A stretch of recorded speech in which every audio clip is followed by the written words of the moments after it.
uma das figuras mais queridas e admiradas do Brasil. Um dos melhores seres que eu já conheci nesses meus 60 anos de carreira. Hoje tem Thiago Leifert, galera! Eita, vai analisar os vídeos do João. Tem vídeo bom, João? Tem vídeo bom, Faustão. Sabe o que tem hoje, pai? Hoje tem um cara que é o novo Homem de Ferro. O Homem de Ferro já existe, olha aqui. Olha, o Homem de Ferro, sabe quem enferruja? Ô, louco, que isso? A Anne já vai querer ir com os filhos aí pra fazer essas brincadeiras. Ela gosta dessas coisas aí. Isso aí em Giruá ia parar a cidade, hein? Opa, ia parar. Olha aí. Mas é melhor aprender a nadar antes, viu, gente? Não vai se aventurar nesse negócio sem saber nadar. Morre afogado. E hoje tem direto com o doutor. Hoje assunto sério, como sempre, mas hoje vai afetar todo mundo, seja que idade for, se é homem ou mulher, porque o doutor Bacal vem aí, não é isso? Isso, e ele vem aqui contar pra gente como que o nosso estilo de vida afeta a nossa saúde do coração. Conforme o jeito de viver, vai direto no coração. Então, pra começar, galera, com a participação de todo esse povo aí, é hora de direto com o doutor. Recebendo mais uma vez um dos mais consagrados e famosos cardiologistas do mundo. Ele é vice-presidente do Einstein, coordenador de transplantes do INCOR e do Hospital Albert Einstein, Super Fernando Bacal. Conhecido também como marido da dona Dani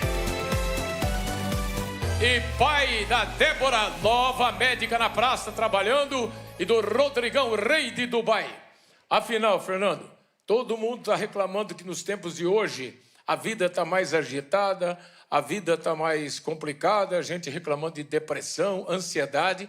Esses males que deve ter desde a época do Império Romano, mas as pessoas nem sabiam que existia. Quando você estuda, ao longo da história, esses problemas são novos ou são problemas que já vêm e não eram tratados? Fausto, pergunta ótima. Isso já vem, claro, de sempre. Só que, muitos anos atrás, na antiguidade, as pessoas morriam mais cedo, às vezes, por doenças infecto-contagiosas. E hoje as doenças cardiovasculares... O que é tal de infecto-contagiosa? Pega uma pneumonia, uma diarreia por um vírus... A média de vida do ser humano era quanta? Há 30, 40, 50 anos atrás? Ah, não. 50 anos atrás, pode 60, 70 anos. Hoje a gente já está chegando mais de 80 anos de média, de vida média. Olha aí, então... gente. Então vai se preparando que vocês vão longe, hein? Olha, se tem um povo novo aí...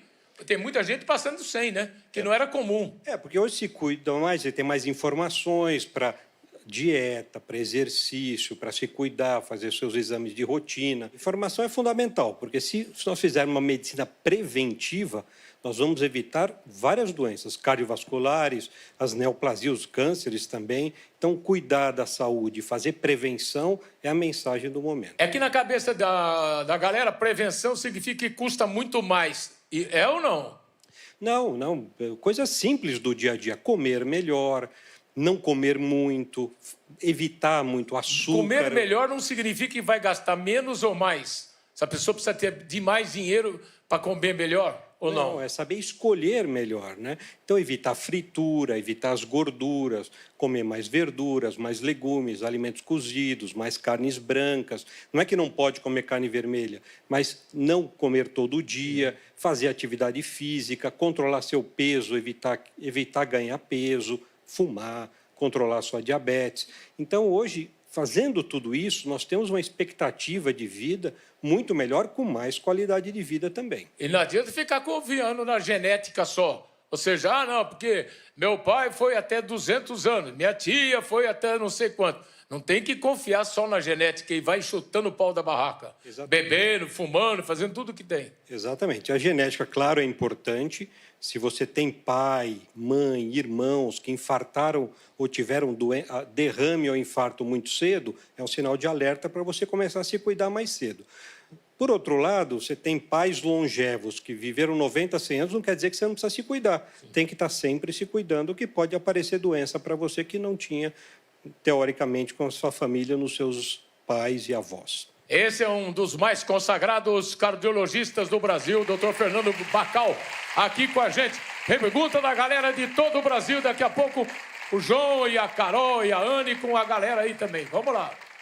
Oi, Faustão. Meu nome Oi. é Chaine, eu sou de Santa Bárbara do Oeste, interior do estado de São Oi, Paulo. Chaiane. E eu gostaria de tirar uma dúvida com o doutor.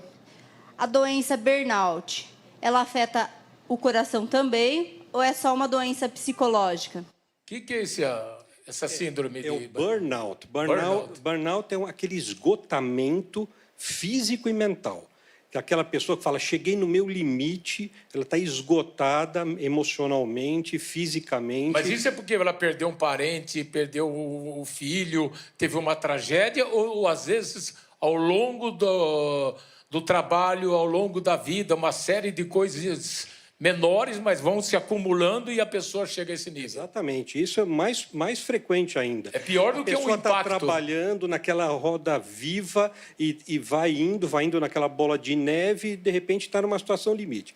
E hoje se sabe que o burnout é um fator de risco para doenças cardiovasculares. A pessoa fica deprimida, ela praticamente não consegue fazer nada, tem muita adrenalina, né, que o corpo produz por esse estresse grande que está vivendo e pode aumentar o risco. Tem estudos mostrando até 1,5 vezes o risco de infarto, derrame em quem está com burnout. E às vezes, né, doutor Bacal, a pessoa chega, reclama disso, gente que não tem conhecimento, geralmente fala, isso é besteira, isso não é nada. A pessoa que está sofrendo sabe o quanto é problemático para ela, o quanto é pesado esse problema. Muito. Isso impacta demais na vida da pessoa, na vida da família, e é um risco muito grande de doenças. E saúde é estar bem física e mental. Se você não está bem mentalmente, você não está saudável. Então, para a pessoa ser saudável, é bem-estar físico e mental. Olha aí, outra pergunta do Brasil inteiro para o doutor Fernando Bacal. Olá, Faustão. Oi. Alexandre Cabral, natural da Bahia. Quero fazer uma pergunta ao doutor. Doutor, sabemos que a atividade física faz bem ao coração. No entanto, alguns atletas apresentam problemas cardíacos. Afinal, atividade física demais faz bem ou faz mal à saúde? Ela a pergunta do baiano, porque sempre tem aquele que fala, não, passou do limite, está correndo 25 km por dia, outro não faz nada. Como é que é o equilíbrio? O equilíbrio sempre. Agora, o que ele comentou, que atletas que fazem muito atividade física. Primeiro, se você faz esporte de competição, você está disputando provas e tal, você precisa ter uma avaliação cardiológica antes. Por vezes, a pessoa tem um problema no coração, uma doença adquirida, ou às vezes doença genética mesmo. E vai descobrir no exercício? Vai descobrir no exercício, ou quando teve um mal súbito. Então, é fundamental fazer a avaliação.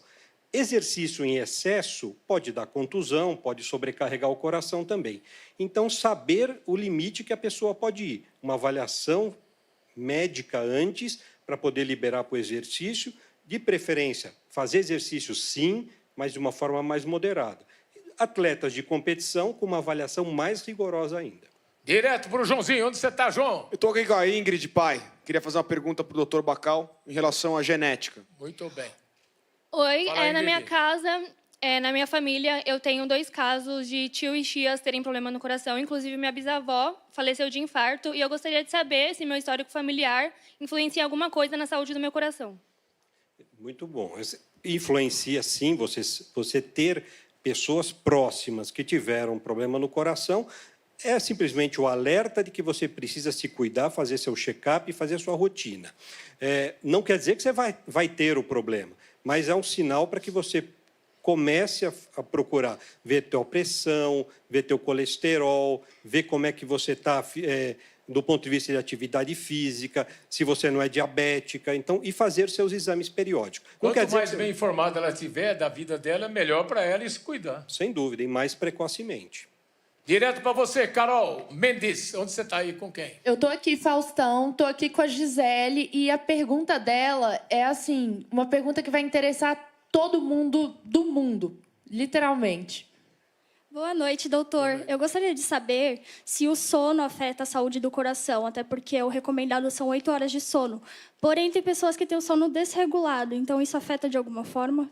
Quer ver? Uma bela pergunta. Quer ver? Quem dorme aqui mais de 8 horas por dia? Porra, tem uns 4, 5 só. Quase Quem tem o sono picado, que dorme, acorda... Nos tempos de hoje, com a vida de hoje, esse é um problema sério. Você está muito bem informado. A sua pergunta me fez pensar numa coisa importante de falar, que é a apneia do sono. Isso sim é um fator de risco. As pessoas que param de respirar enquanto estão dormindo. Mas qual é a diferença da apneia para o ronco? É a mesma coisa? Como é que a pessoa vai saber? Primeiro, a pessoa que está vendo você dormir, está vendo que você está roncando. Então, já é um sinal. É oscilações da respiração, de repente para de respirar dormindo e depois vem aquela respiração mais forte logo depois. Não é um simples ronco, então? Não é um simples ronco. E se o cara mora sozinho, então? Aí é mais ele difícil aguenta saber. ele mesmo? Aí tem outro sinal, aquela pessoa que está muito cansada durante o dia.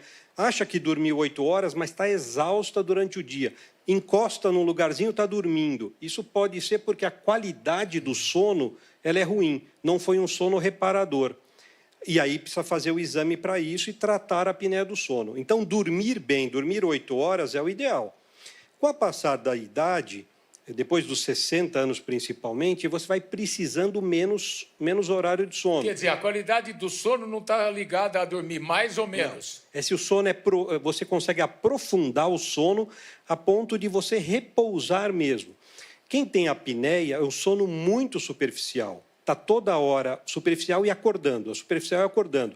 Por exemplo, 40 apneias por hora, a pessoa pode ter 80 apneias por hora durante o sono. Então, são 80 vezes que a pessoa parou de respirar. E quando para de respirar, o organismo começa a jogar hormônios no sangue para aumentar a pressão, aumentar o batimento, para dizer, ó, acorda porque você não está respirando. Aí a pessoa acorda sobressaltada. Isso é um fator de risco para aumentar a pressão, para não perder peso, para aumentar infarto e aumentar derrame. Então, a tua pergunta me fez pensar na apneia do sono, que é uma causa muito comum, pouco diagnosticada, de risco cardiovascular. Joãozinho, você que dorme bastante. Dormir bastante é sempre importante. Não demais, né? Doutor, quem é casado dura menos ou não? Sabe que já foi feito um estudo que mostrando, às vezes, o contrário, né? Que o casado ele tem uma vida mais estável, não está toda hora na balada, chegando de madrugada, bebendo e tal. Então, estar bem casado com a pessoa que você ama, tendo uma vida estável, também faz bem para a saúde. Doutor Fernando Bacal, super cardiologista, aqui com a galera. Dona Anne. Doutor Bacal, suar muito à noite é sinal de algum problema cardíaco também ou não? Não tem nada a ver. Tem pessoa que transpira muito, sua muito à noite? Quem sua muito à noite, às vezes acorda de manhã completamente com a roupa molhada, com o pijama molhado, enfim, isso é sinal de algum problema de saúde? Será que está pensando na consciência? A consciência faz suar também? Não sei. Sabe que o organismo ele tem um ciclo circadiano, que isso quer dizer o momento em que cada organismo libera hormônios, né? E algumas pessoas têm uma liberação maior à noite, então às vezes pode suar mais à noite por conta disso. Mas o que eu falei anteriormente da apneia, às vezes pode ser um fator. A pessoa está suando muito porque está com uma respiração mais alterada durante a noite e acaba suando mais. Mas tem outras doenças não cardíacas que também são importantes de investigar se a pessoa acorda ensopada.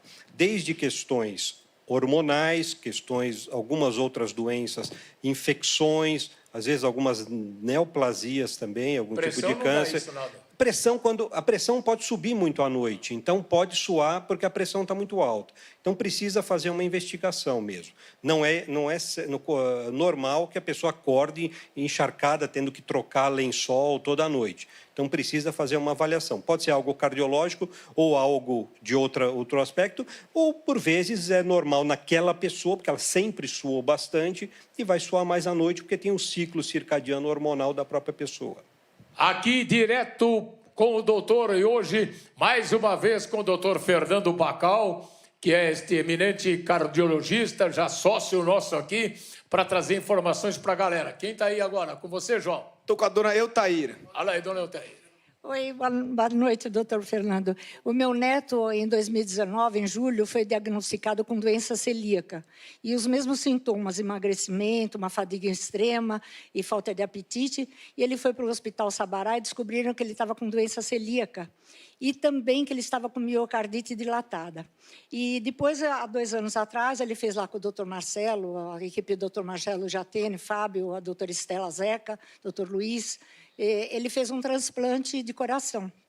E eu queria saber, parece que há estudos sobre a causa da miocardite dilatada causada pela doença celíaca. Eu queria saber se há alguma novidade aí a respeito. Primeiro vamos falar o que é a doença celíaca, para quem não sabe. Obrigado pela pergunta e também homenagear os colegas. Aliás, hoje nós temos um convidado aí que já enfrenta isso aí tranquilamente. Os colegas que cuidaram do seu filho, neto? Eu ainda do, neto, do, meu do neto. seu neto, Tá que com são do time? primeiro time de Primeiro transplante time. do Parabéns. país. A doença celíaca é uma doença que é relacionada ao glúten. Então, a pessoa tem um tipo de uma alergia à proteína do glúten. Glúten é da cevada, do trigo, da farinha branca, por vezes. Então, Como é que a pessoa descobre? descobre quando tem esse quadro de perda de peso, diarreias, muito estufamento da barriga, e aí tem que fazer o simples teste de parar de comer glúten um período e ver se melhora. E se melhorar, tirar o glúten da vida, né? No caso... Geralmente, glúten em comida industrializada, é isso? Industrializada. Mas tem muito macarrão, pizza, que tem. Então, no caso da miocardiopatia que a senhora comentou, é uma causa rara, mas é uma doença autoimune. A doença autoimune quer dizer o organismo cria anticorpos que geram essa reação inflamatória que pode agredir o coração também. Então, a cardiomiopatia pode ser uma causa, não é a mais frequente, até mais rara, mas pode ter correlação. Mas não significa que todo mundo que tem a doença da celíaca... Raríssimo, não. É raro ter comprometimento cardíaco. Como pode dar hepatite, pode dar miocardite também, que é por conta desse quadro inflamatório relacionado ao glúten, né? E chegar um momento de precisar um transplante é uma situação que já não era mais reversível. Já tirar o glúten já não reverteria as doenças, já não adiantava mais, e aí, no caso, foi necessário, imagino, o transplante.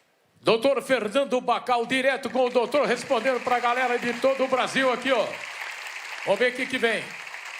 Faustão, eu me chamo Adelaide, sou de Americana. Eu queria tirar uma dúvida com o doutor. Doutor, como que fica o coração da mulher quando ela entra na menopausa? Muda. É excelente, porque... diretamente de Americana. A gente sabe que a incidência de doenças cardíacas, cardiovasculares na mulher antes da menopausa é muito menor que o homem.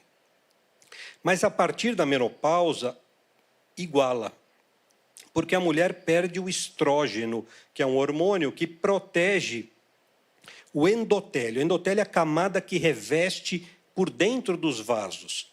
É ali que a placa de gordura se forma e que gruda. Então, se você tem o endotélio que está sujeito à doença, à agressão, ali que forma a placa. Então, pela perda do estrógeno, a mulher tem mais chance de ter doença cardiovascular, de ter doenças que vão depositar gordura, aumentar a pressão e assim por diante. E tem que se cuidar para doenças cardiovasculares, mas doenças musculoesqueléticas, o lado emocional, porque começa a ficar com alterações no corpo que vão mudando, então a mulher às vezes fica deprimida nesse momento. Então é todo um cuidado. E saber que imaginar que não é doença, né? Ficar na menopausa é um modo natural do envelhecer. Estágio normal da vida. Da vida, né? Você está chegando a uma etapa de amadurecimento do organismo e entra na menopausa. Mas, para as mulheres que, ao entrar nessa fase, se sentem diferentes, tem que procurar ajuda do seu ginecologista, do seu clínico, porque hoje tem tratamento e tem como melhorar toda essa situação clínica da pessoa. Anny. Doutor, o quanto uma boa gargalhada, aquele encontro com os amigos, faz bem para o coração? A confraria dos amigos, isso está provado que salva vidas, né? Então, você ter o momento... Olha aí o que ele está falando. Ó, quando você se reúne com os teus amigos mesmo, está se divertindo, reunindo toda a galera... Isso pode ajudar o teu coração, não é quais, não, olha aí.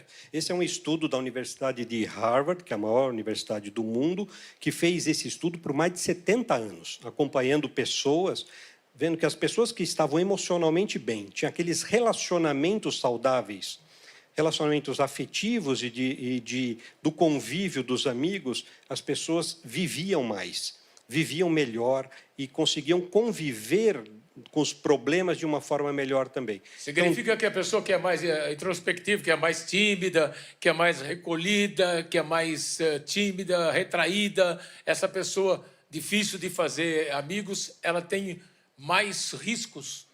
Ela pode ter mais grosso risco. modo. E essa personalidade da pessoa muito fechada que guarda muitos sentimentos. Absorve tudo, né? Absorve tudo. Então, jogar para fora, ter aquela pessoa para compartilhar os problemas, todos nós temos, né? Claro. E você ter aquela pessoa do dia a dia para você conversar e te ajudar a encontrar uma solução de um problema faz muito bem.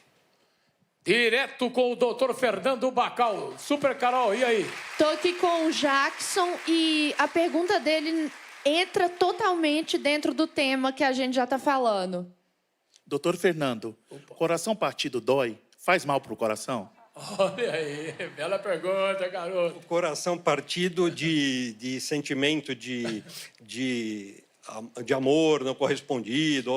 Mas esse coração partido é um termo que existe na medicina, que chama síndrome do coração partido. Ah, é? Tem até um nome, que é um nome japonês, chamado síndrome de Takotsubo, que é o síndrome do coração partido. O que é isso? É aquele momento em que a pessoa teve uma descarga de adrenalina tão grande, que leva o coração momentaneamente a uma falência do coração. Ele bate menos, ele fica dilatado, ele para de bater Mas é nas fortemente. coisas do amor, do sentimento? Não. Ou, por exemplo, um cara que torce pro Santos e está esperando um título e não vem? E aí o cara fica... o coração fica assim. Eu, da torcida jovem do Santos, estou sob risco de ter isso.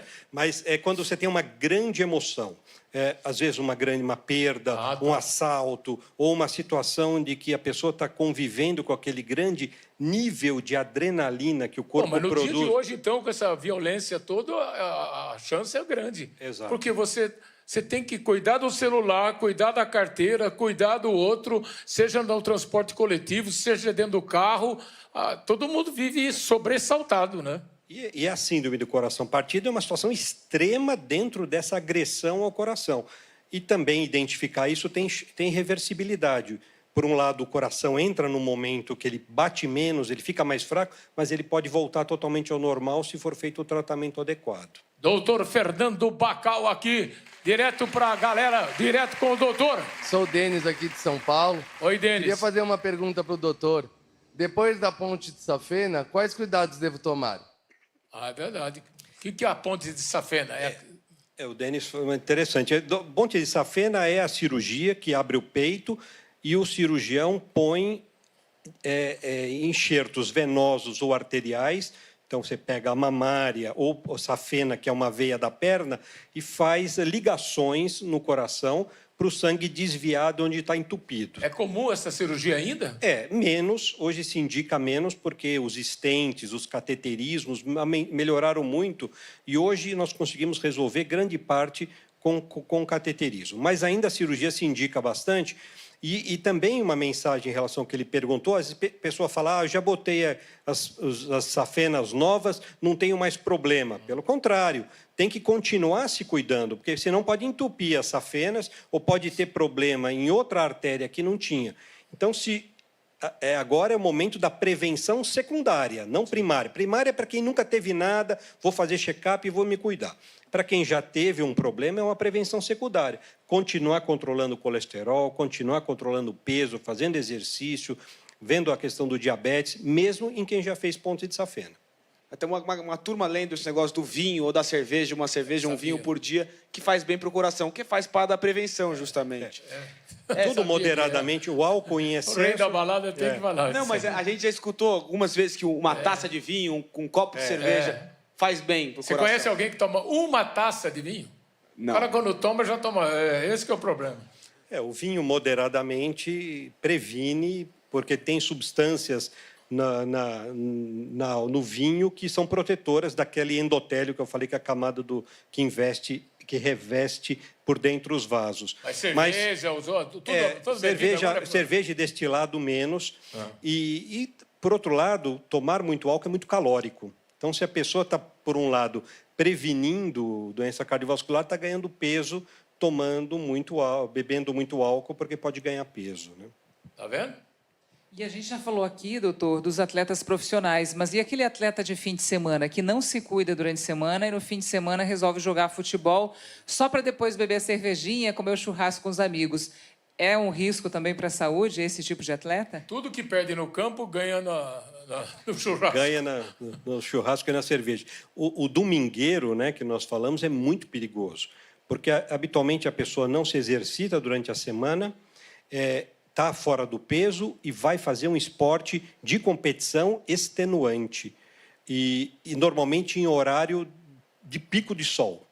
Então, é aquela combinação para ter algum problema, né? Além de problemas osteomusculares e ortopédicos, porque a pessoa não está treinada, então a chance de torcer um joelho, torcer um tornozelo. Então, para jogar futebol não é uma coisa simples, você tem que estar preparado fisicamente para aquilo.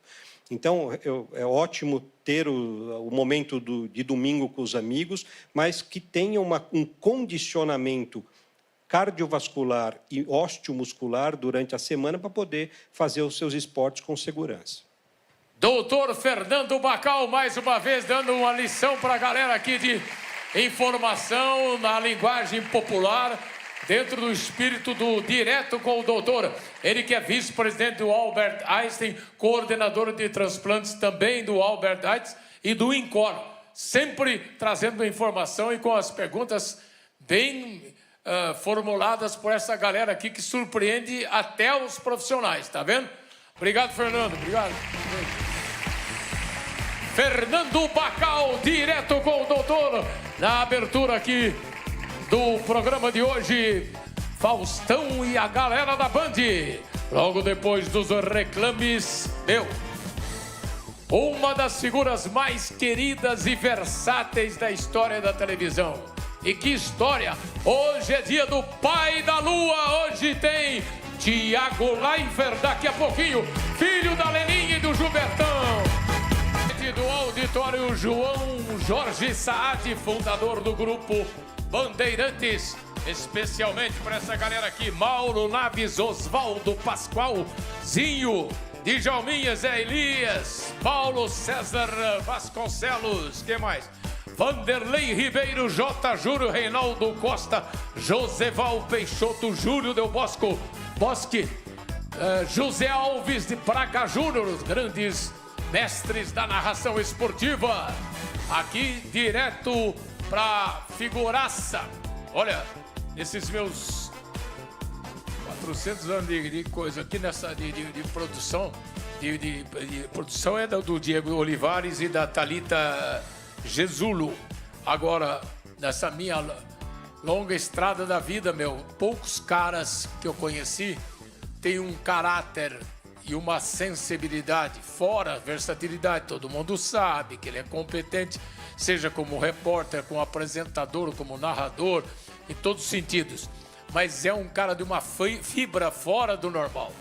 A partir desse momento, orgulhosamente, eu trago mais uma vez o rei do YouTube agora, Tiago Leifert, o pai da lua.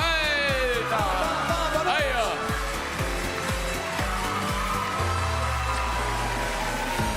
ó. Aí a galera de pé para receber Tiagão. Oi. Olha aí, dona Dayana. E aí? Que figura, hein, meu? Finalmente consegui vir aqui, Faustão. 26 anos de carreira, ele começou na maternidade.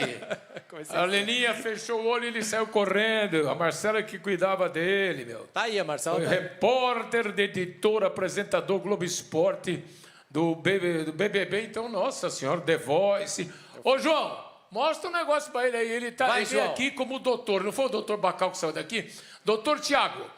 O cara que passa a madrugada jogando videogame. Então. Isso estressa ou não nos dias de hoje? Estressa, Como é que sim. o cara... Porque o Fagundes também tem esse problema. Como é que faz? Estressa. Qual é o segredo? Cara, eu jogo de dia. Eu tento, pelo menos. Agora com a lua tá difícil. Né? Mas Sério você sabe mesmo que isso aí? muitos youtubers e muitos streamers estão tendo crise de ansiedade, estão tendo burnout, porque passam a madrugada inteira jogando, a pressão de falar, tem que postar vídeo todo dia, e tem que ser criativo todo dia, uma hora a conta chega. Então, essa é a primeira geração, acho, de youtubers youtubers que a gente está vendo. E eles estão correndo atrás agora da saúde deles, sim, E muitos. não precisa virar pai para aprender isso. Não, Trocar não, fralda tem que ser da antes. Lua e ajudar a Dayana. Pois é, a madrugada é minha lá em casa.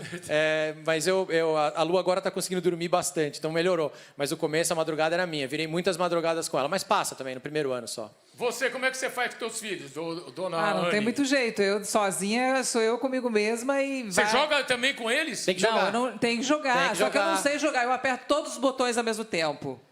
Dá uma confusão. Ele Eles fala, ficam bravos? mamãe... Eles ficam decepcionados? Ah, não sei, eu finjo que estou jogando, né, Thiago? Eu preciso fazer uma aula de videogame. Mesmo porque eu uma sou um garota desastre. como ela. Você gosta de jogo eletrônico, de videogame, não? Nunca gostei, Faustão. Eu também não. treinar A vocês. gente, na nossa idade, nós somos Mudar isso todos da mesma faixa de idade, 12 anos. Aham. Tem chance de aprender Tem. ou não? Só vocês que são Não, bravos? tem chance de Porque aprender. é um negócio maluco. Ele e o irmão dele, eles ficam pendurados nisso. Tem alguns jogos que são mais complexos. Mas hoje em dia tem jogo de tudo que você quiser. Tem simulador de tudo. Você pode brincar de cozinhar no videogame. Você pode brincar de ser dono de um restaurante, de um hospital. Com a vantagem de que você não tem que comer o que Isso, você e fez. se você perder, você não vai à falência. Você só desliga e começa de novo. Então, você pode ser empreendedor no videogame. Tem muito jogo. É que todo mundo acho que associa muito ao tiro e ao esporte. Agora né? eu vou pegar. Agora, e você como pai, como é que é a coisa?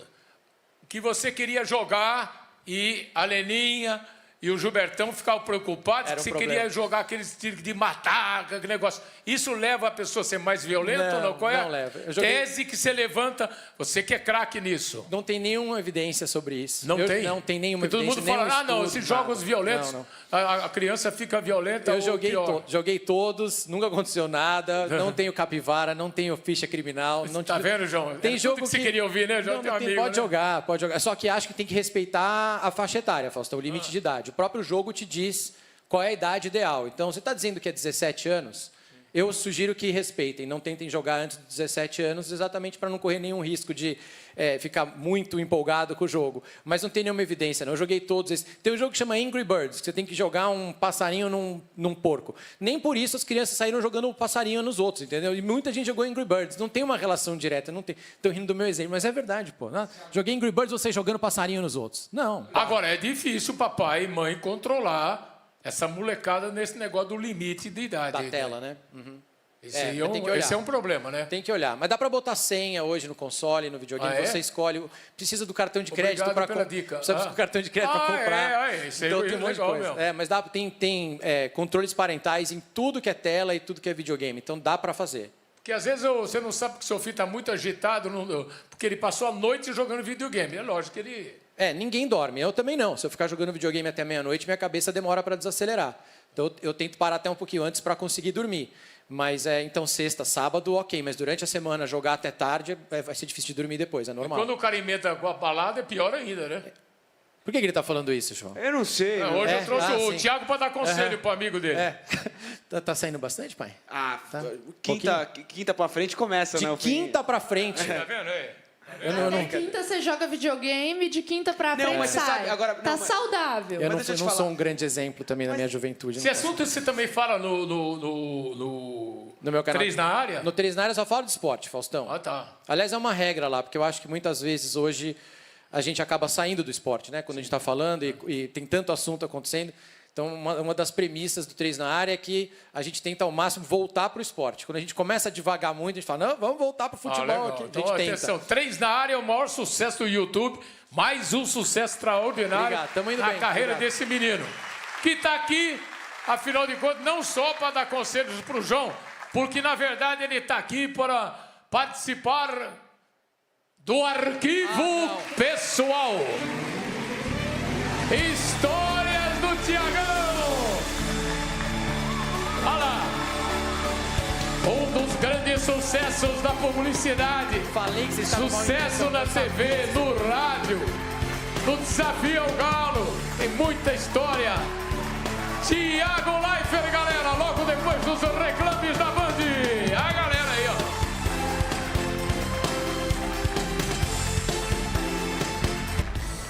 Marido de uma escritora, de uma jornalista muito competente, a Dayana. E que guarda bem Arbi, segredo também, que pelo sabe jeito. fazer surpresa como ninguém. A Daiane ajudou aí muito a gente aqui nesta super produção. Diego Olivares, Thalita Gesulu. O Fernando, cardiologista tá aí, doutor Fernando tá aí. O doutor Fernando Bacal tá aqui. Se ele pudesse ficar por aqui, acho que seria teus interessante. amigos aí, ó. A partir desse momento, ó, não é toda hora, porque todo mundo vê o cara alegre, o cara com todos os altos e baixos da vida, tá sempre com aquela fibra. Eu adoro esse menino mesmo, desde que conheci, dos pais, sou amigo dos pais dele, da Leninha, do Gilberto. Agora, tem coisas que você fica sabendo ao longo da vida, como é lição de solidariedade. Na hora que você mais precisa, que você vê aquilo que às vezes eu falo aqui, caráter, atitude, quem tem berço, quem tem fibra, é nessa hora que você vê. Olha essa história. Faustão, conheço o Thiago praticamente desde que eu nasci. É meu irmão esse aí, né? Nós temos 20 dias de diferença de idade e éramos vizinhos, né? Então nossas famílias se conheciam e a gente brinca que passeavam de carrinho lado a lado. Eu tive um momento muito difícil na minha vida, com 13 anos de idade eu perdi meu pai, super novo também, meu pai tinha 42 anos, foi um infarto fulminante dentro de casa. A família dele foi fundamental em nos apoiar, não só a mim, mas a minha família também. Então eu lembro, ficou marcado assim para mim que eles me tiraram da minha casa naquele dia, né? Eles me levaram para a casa deles, me convidaram para dormir por lá, para eu não estar na casa, né, onde tinha acabado de acontecer aquilo com meu pai. Me marcou muito na primeira noite, né, no dia que tinha acontecido, que o Thiago não conseguiu dormir. Né? Ele realmente sofreu por mim ali também, a minha dor, ele sentiu muito pesado. Nessas horas é difícil, a gente nem sabe o que falar para a pessoa que está passando por aquilo, né? Mas sentir que realmente eles se solidarizavam com aquilo, eles entendiam o momento que a gente estava passando. Né? O fato de ele mesmo não conseguir dormir por aquilo que eu estava passando naquele momento mostrou a empatia que ele tinha. Ti, para mim é muito especial estar aqui falando e dando esse depoimento. Queria primeiro te agradecer pela tua amizade, pelo teu companheirismo, todo o apoio que você me deu aí nesses pouco mais de 40 anos que a gente se conhece. Sou muito orgulhoso, sou seu fã número 1, cara. Parabéns e obrigado. Maravilha, o Bruno, tiraram hein? o Fofão! Ô, Fofalino! Esse é meu irmão, ele é meu irmão, ele é meu irmão. Sim, mas ele tá lembrando de uma história, vocês eram crianças. Mas eu lembro com muita clareza desse dia. Eu chegando da escola de tarde e ele estava na porta da casa dele, que era em frente mesmo, chorando. E eu falei para minha mãe, aconteceu alguma coisa com o Bruno, vamos lá ver o que era. E eles estavam esperando a ambulância. O Douglas, que era o pai dele, era muito querido. Eu tinha morrido de medo do Douglas, era super bravo. Mas ele era médico, cara, e ele acabou não se cuidando direito, ele estava sentindo alguma... O Dr. Bacal estava falando aqui. Exatamente o exemplo que o Dr. Fernando deu, daquele de, tô sentindo um incômodozinho, mas deixa para lá, vou para casa, e ele estava se sentindo mal, foi para casa, acabou morrendo em casa. E esse dia foi muito duro para nós mesmo. E o Bruno, cara, ele que deveria estar aqui, eu que deveria estar dando um depoimento dele, essa é a verdade. Ele é um cara muito inteligente, assim. Trabalhou em grandes empresas, provavelmente uma das pessoas mais inteligentes que eu conheço. E vou colocar ele para dar depoimento. Bofalino, eu te amo, tamo junto. Você é meu irmão, meu irmão. Maravilha. Meu irmão. Arquivo Confidencial, história sobre Thiago Leifert. Agora tem o outro lado, como tudo na vida, né? A mãe dele é extraordinária mesmo. Agora, o que essa dona Leninha, Maria Helena, sofreu com esta figura... Aguenta, Oi, coração. Fausto, como vai? Tudo bom? Oi, Leninha. Olha lá aí, então, Fausto, eu vou falar um pouco do Thiago criança, mas ele era tão bonzinho que eu não tenho nada para falar mal dele. Nossa. Ele era uma criança que gostava de futebol, de videogame, aprendeu a falar inglês sozinho jogando videogame. Ele era uma gracinha. Então, eu vou contar de uma vez que a gente estava no Guarujá e ele recebeu uma reclamação do zelador que o Thiago fazia malcriação para ele todos os dias. E eu pensei, não é possível, porque o Thiago era muito bonzinho, educado. Aí falei para o zelador, o senhor não pode ser, o Thiago não faz malcriação. Ele disse, faz sim, ele todo dia me chama de careca. Falei, ai meu Deus, o senhor me desculpa. Thiago, pede desculpa para ele. Ele falou, desculpa aí, hein, careca. Thiago, você é um filho maravilhoso. Tenho o maior orgulho de você, meu filho. Você é bom pai, bom marido, você é tudo de bom. Mamãe te ama muito, viu? Um beijo. Te amo, mãe! Ei, Leninha! Eu sou um carecofóbico em desconstrução. Mas eu não lembrava disso aí. Mas, desculpa, careca, foi mal mesmo, cara. Eu não lembrava disso, mas não foi minha intenção. Foi mal, careca. A irmã preferida. Oi, Faustão. Ei, uma Marcelinha. alegria falar do meu irmão, porque ele é o sol na minha vida, é uma pessoa muito importante para mim, ele sabe disso. Uma das coisas que eu me lembro quando a gente era pequeno, assim, a primeira viagem que meus pais fizeram sem a gente, eu tinha 9 anos e ele 12. O Thiago cuidou tão bem de mim que foi aí que eu me dei conta que eu tinha o melhor irmão do mundo. Ele esquentava a toalha para eu sair do banho, deixava chinelinho na porta do banheiro para a hora que eu sair não pisar no gelado. Mimei. Deixava água para mim do lado da cama. Então, a gente é muito grudado mesmo até hoje. Ele sempre cuidou muito bem de mim e sempre teve ciúme. E aí, quando eu tive um namorado que ele achou que não era muito bom, ele achava ele um pouco... grosso. Acho que o temperamento era diferente grosseiro. do meu, né? Uhum. Esse namorado, na época, ele teve uma discussão com a minha mãe na mesa, ele já tinha tido uma comigo, e aí o Thiago não gostou dele tratar a gente dessa maneira e resolveu terminar o namoro. E hoje eu acho que fez muito sentido, deu muito certo. Graças a Deus o Vilim também me trata super bem, e o Thiago é muito feliz de ter o cunhado que tem. O que eu me lembro foi a primeira marcante, figuraça, né? Meu Foi que, no namoro, estava namorando, estava mais na paquera com a Marcela, e a gente estava no restaurante lá da Globo, e batendo um papo, tomando café, daqui a pouco ele vem vindo. Eu falei, tem irmão aí. E ele, obviamente, caçou ela na empresa toda. Não achou, foi achar lá no restaurante, na hora do café. E foi a primeira vez que eu falei com ele. Foi muito simpático e sempre nos demos muito bem. E é uma companhia agradável. Acho que uma das coisas que ajudou o Thiago simpatizar por mim, por enquanto, a gente não sabe, né, quanto tempo vai durar isso, é o senso do humor. Que eu brinco, eu sou uma pessoa que brinco. E ele também tem, então um ping-pong legal. Eu acho que ter senso de humor faz a vida ficar muito mais fácil. Oi, tio, tudo bem? A gente tá com muita saudade de você aí no Faustão e eu queria muito ir dormir na sua casa e quando for na sua casa eu vou te dar um show no jogo de futebol de novo, como eu sempre ganho de você. Não ganha sempre, não. Eu te amo, tio. Você sempre foi um tio muito bom. Muito obrigado por ter me cuidado bem. Eu te amo. Corta. A Marcela, para vocês terem uma ideia, esquenta mais a cabeça com as coisas dele do que ele próprio. É verdade. A Marcela é a segunda mãe dele, é um absurdo. Ela sofre mesmo. O Vilim é muito legal. Beijo, Bi. Ele é muito bacana. Eles são um casal muito engraçado. Eles realmente têm isso da leveza. É muito divertido estar sempre com eles. E sobre a minha irmã, assim, a gente tem uma conexão muito forte mesmo. Ela é muito parecida comigo, como vocês viram até, falam que olha lá, o Thiago de cabelo. Impressionante mesmo. E eu vou contar um negócio aqui que eu nunca contei pra ninguém. Só minha família sabe, mas porque eu sou bem cético e eu não acredito nessas coisas. Mas um dia eu estava no Big Brother, numa terça-feira, que era um dia de eliminação, então tinha plateia, tudo. Eu subi no palco e começou a regressiva do programa e eu senti um negócio extremamente esquisito e ruim. Uma coisa ruim, senti uma coisa ruim. Eu nunca tinha sentido aquilo. Senti um negócio ruim e pensei na minha irmã, mas ruim mesmo. E eu falei, que estranho, cara. Eu falei, provavelmente eu estou viajando, estou longe de casa, com saudade deles e eu senti alguma coisa. Mas não era. A minha irmã tinha sido internada naquele momento, ela passou mal, ela teve uma septicemia e ela ficou muito doente naquela semana. Tanto que quando eu liguei no dia seguinte para casa de manhã, ninguém queria me dar a notícia, assim, mas ela chegou a ser... Acho que você foi para UTI, né, Má?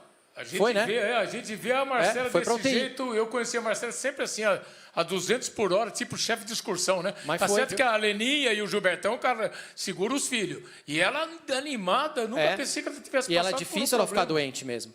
E eu senti, cara, senti aquilo na hora e nunca mais esqueci, assim, porque eu não acreditei em mim. Eu falei, não, bobagem na minha cabeça, essas coisas não existem.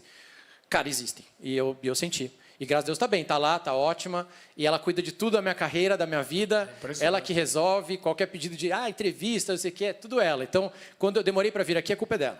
Aí mais, agora tirando esse lado, ela, na hora dos altos e baixos que todo mundo tem, dos problemas, a Marcela é o tipo de irmã que ela veste a camisa, ela faz o diabo. Ela é impressionante para consertar a situação. É verdade. Ela sofre mais do que o próprio o Thiago. Acho que a nossa família sofre sempre mais, né, Faustão? E eles sofrem mesmo. Então... Quem mais sofreu mesmo foi uma tal de Dona Marlene.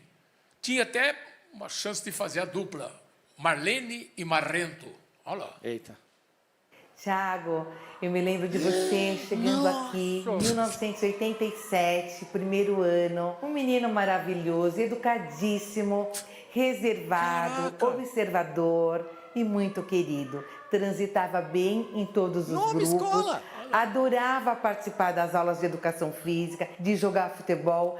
Apesar que você não tinha tantas habilidades para o futebol, né, Ti? Eu era horrível, mas você gostava de ajudar o Wagner, gostava de participar dos torneios interclasses, entre escolas também. Você nunca abandonou o seu time. Quando você se machucava em alguma atividade na quadra, seja no recreio ou na educação física, você ia chorando para a sala, mas você não falava o que tinha acontecido. Eu tinha que sair e procurar saber se foi uma confusão, se alguém te empurrou ou se você havia caído por acidente mesmo. Quem diria que aquele menino quieto, observador, mas muito carismático, fosse se transformar num grande apresentador, de causar muito orgulho. Oi, Faustão, tudo bem? Então, eu conheci o Thiaguinho desde criança, eu conheço ele. A gente estudou junto no colégio. Tem até uma história engraçada de quando a gente estava no colégio, que a gente jogava futebol. Aí teve o campeonato interclasses do colégio. O Thiaguinho já tinha saído do colégio, que ele é um ano acima de mim, né? Aí ele voltou pro colégio para apitar esse campeonato. Foi seu juiz. Aí o time que eu estava jogando chegou na final. O Thiaguinho chegou lá para apitar. Foi de óculos escuros, cheio de marra, falando que ia apitar de óculos para ninguém olhar para onde ele estava olhando e tal. É isso aí. E chegou na final, meu time jogando super bem, te ganhando. Teve um lance discutido lá, o Thiaguinho foi lá e me deu o cartão vermelho. Expulsei. Me expulsou do jogo. Expulsei aí mesmo. meu time ficou com um jogador a menos, a gente acabou perdendo o campeonato. Ti, tamo junto sempre, você sabe, irmão. Eu desejo todo sucesso do mundo para você, que você é um cara 10, você merece tudo que acontece na tua vida. E com certeza você vai passar por tudo que acontece super bem e a gente vai seguir dando risada de tudo isso.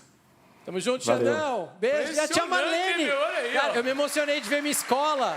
Meu vendo? Deus, eu era muito diferente do que eu sou hoje mesmo. Eu era muito diferente, muito. Eu era muito quietinho, eu era uma criança muito E ele te discreta. perdoou, apesar do cartão E amarelo. eu expulsei o Ale, cara. Que você Expulsei causou. mesmo. Mas eu avisei ele. Foram 2 faltas seguidas. Ele foi amarelo e vermelho. Tá vendo? Mas eu expulsei meu melhor amigo, meu padrinho de casamento, né? Anos depois ele foi meu padrinho de casamento. Mas eu expulsei, Faustão. Fui lá pra apitar em parcialidade. Ele arremessou o menino do outro time no alambrado 2 vezes. Eu expulsei, pô. Tá vendo? Ah, perdemos o campeonato. Sim, bota a cabeça no lugar, esfria, joga direito. Não, porque eu expulsei. Expulso mesmo. Senso de justiça, É isso olha aí. tá Parcialidade, vendo? arbitragem brasileira tá passando uma crise. Eu tô aqui desempregado, vocês aí. Mas, ó, fiquei muito emocionado de ver minha escola. Minha escola tá linda, tá super pintada. Eu lembro daquela rampa direitinho. E Todo mundo lembra de gosto escola demais, quando passa cara. nesse tipo de coisa, não? Muito legal. Ou tem gente escola. que... Você não lembra, né, João, que você faz tempo que você... Você fugiu. nem ia, velho. Não, eu frequentava. Você frequentava, João? É? E você, Ani, você lembra? Não, eu super falso. Era CDF. Como é que era a sua escola em Giruá? Ah, eu estudei em algumas escolas, assim, né? Porque eu sempre mudei Estudou em muito algumas de... escolas, por não, quê? Não, porque eu não fui Foi expulsa. Não fui, não fui expulsa de não nenhuma. fala. Mas eu mudava muito de escola, de cidade, por causa dos meus pais, mas eu lembro de todas as escolas e guardo memórias incríveis. Então, para seu lembranças consolo, lindas. quantas escolas você estudou, João? Fazer as contas, né? 1, 2, Que 3, isso? 4, Sério? 5 escolas. Sério? 5 colégios. Cara, eu estudei o aí. dia inteiro no Lourenço lá. Eu também, não tinha esse porque negócio, não. Não aconteceu nada. Tomei Você, uma quantas escolas advertência, você eu acho. estudou, Carol? 4. Ih, pessoal, Também, quem tá mal. também. Mas não fui expulsa de nenhuma, não. Não, foi por opção. Eu também acho que 2 advertências lá na minha vida inteira. Eu fiquei minha vida inteira lá. E, cara, minha mãe era mãe dos sonhos também. Às vezes ela chegava de manhã e falava assim: quem quer faltar hoje? Eu falava, eu? Vou faltar. Quem quer faltar hoje? Faltava. Ela deixava eu faltar. É mesmo? Quem quer faltar hoje? Eu falava, eu quero, pô. Olha aí, Rodrigo. Pede para ser adotado pela Leninha. Minha mãe era assim. É um sonho. Bora dele. faltar então. Tá bom, você que tá Já falando. pensou? Meu sonho. Canto Minha mãe direto fosse isso. assim. Não, direto. Quem quer faltar? Alguém teve uma mãe que falasse assim, pode faltar quando quiser? Quem quer faltar hoje? Não tem ni- Poucos, olha aí, ó. Aí, dão Os dois, mais três. felizes, olha lá. Os que estão sorrindo, estão curtindo o programa com alegria, com leveza. Os mais felizes. A Leninha vai montar um instituto para adotar criança. Instituto de Educação Maria Helena Leifert. Dá uma folgada no dia. Imagina as notas de repúdio que ela vai tomar por semana. Agora, nesses altos e baixos da vida, e nesse caso, não, nem foi isso, foi mais no sentido de aproveitar as oportunidades. Esse cara, ele é, claro que todo mundo sabe que ele é talentoso, mas toda oportunidade que ele teve, ele conferiu. Nunca ele deixou a coisa meio resolvida. Olha essa história. Pois é, meu amigo Faustão, estamos aqui Eita, no complexo Constâncio Vaz Guimarães, no Ibirapuera. E aqui, ó, como você está vendo, é o estádio Ícaro de Castro Melo. Sabe quem começou aqui? É ele mesmo, Thiago Leifert. Isso, nas reportagens de campo, num programa famoso que ficou no ar durante mais de 20 anos, chamado Desafio ao Galo. E qual foi a minha surpresa num sábado gravando? a produção me chama e diz, olha, hoje vai estrear um novo repórter. Falei, tá bom, novo repórter, mas qual foi a minha surpresa, Faustão? Lá de cima da cabine, uma distância considerável aqui do campo, quando apareceu, estava lá, Thiago Leifert. Mas eu falei, não é um novo repórter, e sim um repórter novo. Aliás, muito novo, né? Cara de garotão, pré-adolescente, vamos dizer assim, devia ter uns 15, 16 anos. E, claro, ele já mostrava aí nas reportagens que ele fazia, a gente tinha uma interação muito boa, ele sempre se mostrando muito ativo, com perguntas diferentes, enfim, maravilhosamente se comportando muito bem como repórter de campo. Bom, eu tô aqui com o Adair Soares Augusto, que ganhou o melhor homem em campo. Ele é o juiz, ele nem acredita, né, Adair? Não, é que é difícil, entende? A gente geralmente é considerado pior, mais ou menos regular, mas bom, muito difícil. Melhor em campo, então, é muito difícil. Vigiane, eu passo a palavra para você. Bom fim de semana a todos. Um beijo carinhoso para você, Thiago, que continue assim. Sabe por quê? Talento você sempre teve. Um abraço, querido.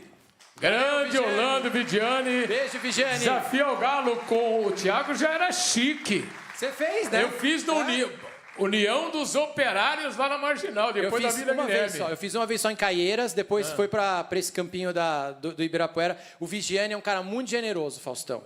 E, pô, você também acho que é das pessoas mais generosas que eu conheci na minha vida, mas é muito importante ter no caminho pessoas generosas, e ele foi uma delas. Ele me ajudava muito. Você tinha quanto? 14, 15 tinha anos? 16 anos. E hoje eu sou um pouco mais animado. Voltamos com vocês, bom fim de semana. Hoje eu estou um pouco mais animado.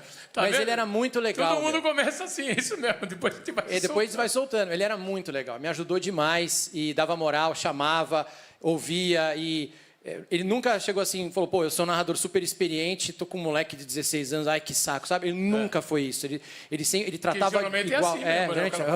Passei por isso na Globo. Quando eu fui fazer teste na Globo, a pessoa que foi fazer teste comigo, que era um repórter mais experiente, falou, logo hoje, que eu tenho que ir embora cedo, você vai fazer teste comigo? Tá, vai lá. Não vai demorar muito para gravar a passagem. Então foi assim. Mas ele não, ele sempre foi muito legal comigo. Muito. E isso marca, né? Marca sempre. Fica para sempre a gratidão mesmo. Imagine esse garoto do Desafio ao Galo, que era um programa histórico com futebol amador, futebol de várzea. Olha onde ele foi parar. Oi, Faustão. Oi. Eu conheci o Thiago em 2006, quando eu virei chefe de redação e reportagem do Sport TV em São Paulo. E a gente teve a oportunidade depois, durante a Olimpíada de 2008 em Pequim, de trabalhar também junto. Eu convivi com ele porque a gente dividia o mesmo apartamento. Eu ficava num quarto, ele ficava em outro. E eu não sei se você sabe, mas o Thiago tem muitas manias. Eu não podia entrar no apartamento de tênis, sapato, eu tinha que deixar do lado de fora. No quarto do Thiago, nem pensar, tinha que lavar as mãos 50 vezes por dia, álcool gel. Mentira! Então você tinha que tomar um cuidado no apartamento gigantesco, porque o Thiago não deixava fazer absolutamente nada. E para comer também não era muito fácil, porque o Thiago, com uma série de restrições alimentares, e era culinária chinesa, eu adoro. E eu comia de tudo. Eu lembro de uma vez até que a gente foi para o mercado público e o Thiago ficou surpreso. Ele fez uma matéria comigo, ele sempre muito perspicaz. Então eu comia escorpião, comia barata, comia formiga, tudo frito e achava uma delícia. E ele perguntava, tá bom? Eu falei, tá uma delícia. Foi um prazer conviver com o Thiago, desejo tudo de bom para ele. É uma pessoa que eu respeito muito, tenho o maior carinho por ele, pela família dele. Então um beijo aí pro Thiago, para todos vocês. Valeu, Janca, beijo. Grande craque, o Zeca Assunção. Foi um bom chefe também. O Janca foi um chefe muito legal. Mas não, eu não tinha tanta restrição. Agora, minha restrição alimentar na China é porque, pô, eu não...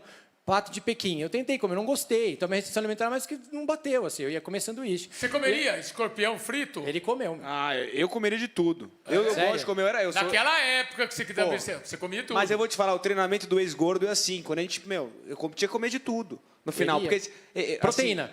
Assim, exatamente. Hoje em dia, o que eu consegui comer já tá bom. Depois que você faz cirurgia, você fica mais... A Anne é outra também, que você toparia, né? Comer escorpião. Não, escorpião não, Fausto. Acho que eu iria pro time do Thiago. Não, que isso, é um no limite que você opta. Uma restrição. Não dá. E ele comia e falava, e esse cavalo marinho, tem gosto do quê? Frito. De cavalo marinho. Cavalo marinho frito, você não topa, cara? Eu como qualquer coisa, me dá o escorpião. Mas eu tenho uma pergunta pra te fazer. Pois não.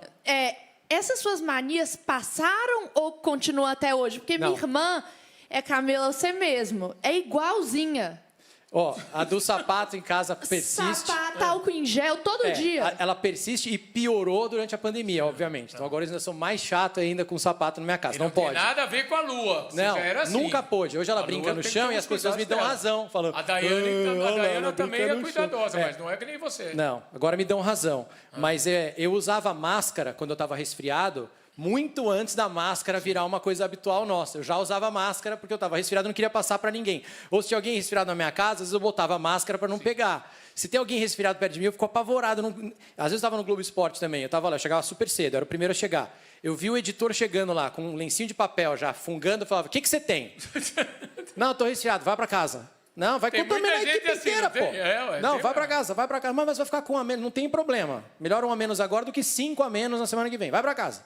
Então eu sempre tive esse negócio com resfriado. Fala pra galera, já que tem outra coincidência que o Dr. Bacal falou aqui, que alguém perguntou sobre a questão do glúten. Ah, isso é muito chato. Que você tem isso aí. E é importante você falar, porque todo mundo, no começo também se sofreu preconceito. Lembra que os caras... Sim, é. A não ser em casa que a gente fazia pra você. Você sempre fez sem mesmo. glúten, a pizza.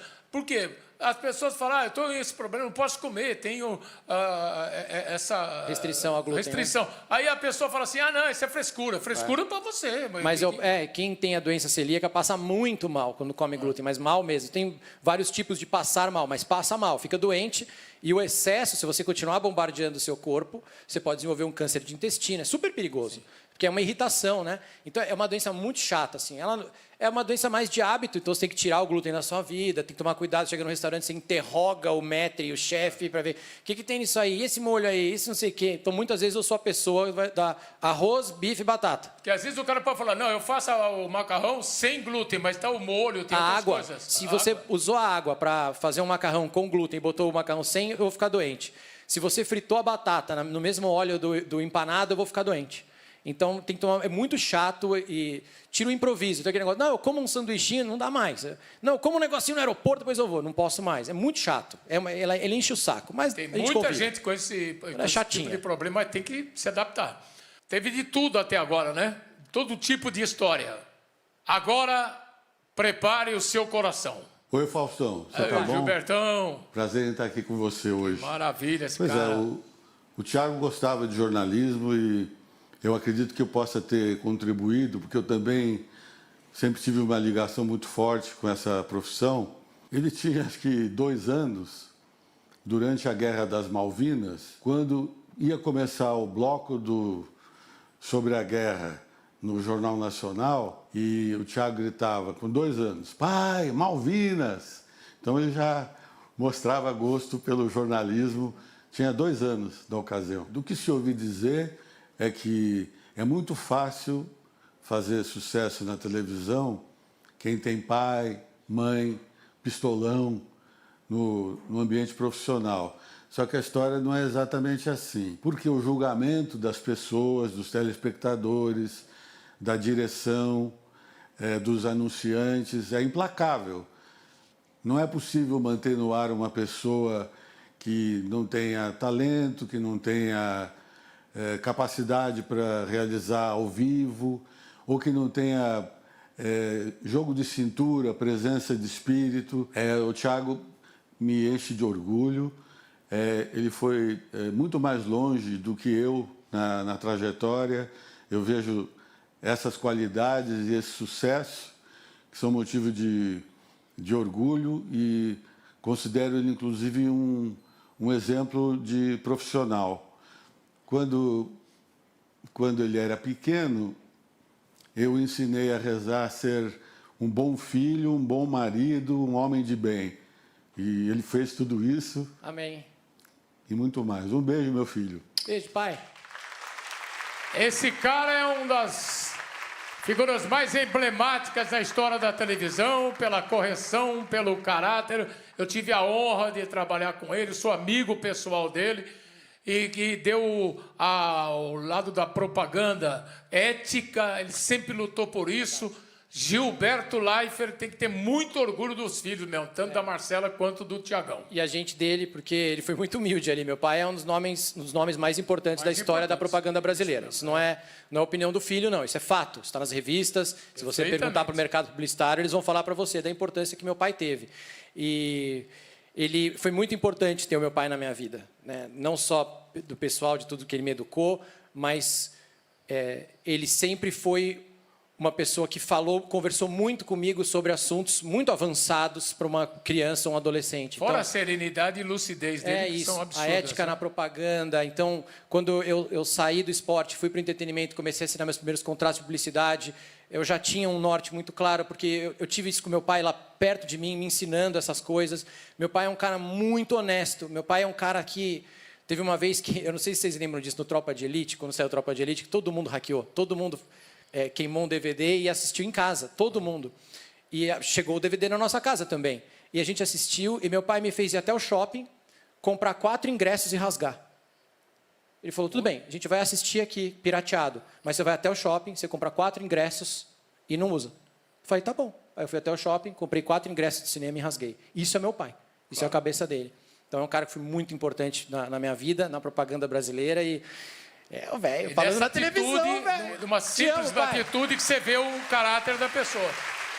Antes e depois desta figura, a vida dele mudou e tinha que ser uma mulher desse nível. Olha aí. Fausto, eu conheci o Thiago, na verdade, quando eu entrei na Globo em 2008, mas eu só conheci assim de ver no corredor de longe, alguma coisa do vídeo, né? Que foi quando ele começou o Globo Esporte. Mas em 2010 eu estava na redação terminando um texto e ele fez um programa de uma participação dele numa novela e foi uma coisa assim hilária. A redação inteira dava gargalhadas. E aí, na hora, eu mandei um e-mail para ele, mas de verdade, sem segundas intenções, só para elogiar. Eu falei, Thiago, você é genial, o programa foi maravilhoso, parabéns, não sei o quê.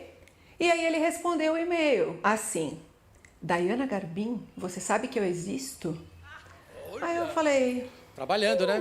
Interessante essa resposta. Até que um dia, depois de alguns meses conversando por e-mail, por mensagem, a gente se encontrou na saída. Eu vi que o programa acabou, saí correndo, passei na frente, deu certo. Aí ele falou, tudo bem? Quando ele me encostou assim, menino, eu quase morri.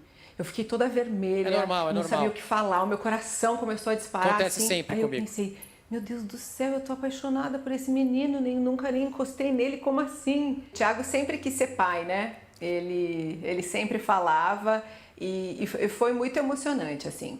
Quando a Lua nasceu, ela veio para iluminar a nossa vida. Quando a nossa filha Lua recebeu o diagnóstico de retinoblastoma, a gente nunca tinha ouvido falar nessa doença. A gente não tinha ideia. Eu nem sabia que existia câncer no olho. A criança pode perder a visão e pode, inclusive, levar à morte, porque se ele sair do olho, ele pode causar metástase no cérebro, na corrente sanguínea. Então é uma doença perigosíssima. A gente nunca tinha percebido nada, até que o Thiago começou a perceber uma manchinha branca no olho da Lua. E ele dizia, Dai, tem alguma coisa de errado no olho da Lua. Eu dizia, para de ser doido, não tem nada. Mas foi ele que viu e foi ele que salvou a vida da nossa filha, porque eu não tinha reparado nada. Bom, Ti, eu acho que eu te falo todos os dias o quanto você é especial nas nossas vidas, o quanto eu te amo, te admiro, o quanto... O jeito que você me olha me faz eu me sentir a mulher mais especial do mundo e eu não ia chorar nessa entrevista.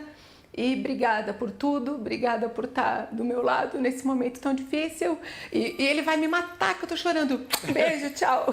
Daiana Garbim, repórter, escritora, tinha que ser uma mulher forte como ela para estar ao lado de um cara como esse cara. A gente não posta muita coisa, né, Faustão? Eu não costumo me declarar, eu não faço textão de Dia das Mães, eu não faço nada, porque... Todo dia.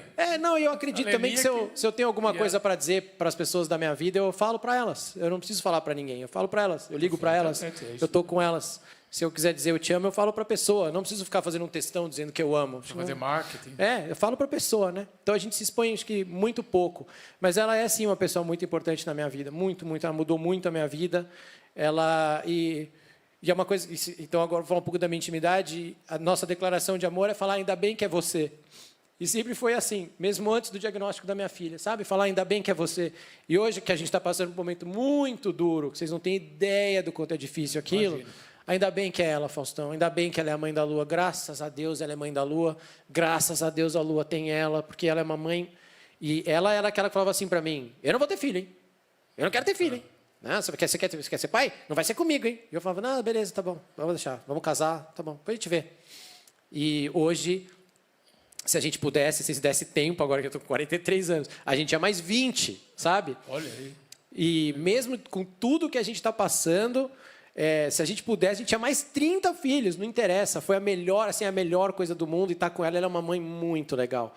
E ela sabe o quanto eu amo ela e não preciso falar na televisão, eu te falo todo dia, então eu te amo, você sabe. E você sabe o quanto você influencia. O teu amigo Musa teve aqui outro dia. Antes de responder, que ele falou para gaúcha lá, o que eu devo falar? Você vê como ele aprendeu.